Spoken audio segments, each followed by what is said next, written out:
Rīgā ir daudz gadījumu, kad koka ēkas netiek uzturēts un līdz ar to tiek nolaistas. Bet ir arī laimes stāsti, kuros ēka tiek restaurēta. Piemēram, ēka Valmieras ielā 47. Bet kas konkrēti tika izdarīts, lai restaurētu šo ēku? Paskatīsimies sīkāk.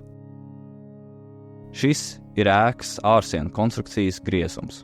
Pirmā un galvenā kārta ir sākotnējā nesošā koka konstrukcija. Šajā gadījumā tā ir stāvbūve, bet citām ēkām var gadīties guļbūve. Pie tās turas koka karkas, kurā atrodas 150 mm biezs slānis siltumizolācijas. Trešā kārta ir vēja izolācija, lai pasargātu siltumizolācijas kārtu un nelaistu iekšā mitrumu no ārpuses. Lai koka fasāde vēdinātos un nesapelētu, ar starpņiem tiek ierīkota brīvā gaisa kārta. Un beigās arī pati fasāde ar spundētiem dēļiem no uzņēmuma Latskečs, kur ir noklāti ar koka aizsardzības līdzekļiem un atbilstošu krāsu, saglabājot savu sākotnējo izskatu.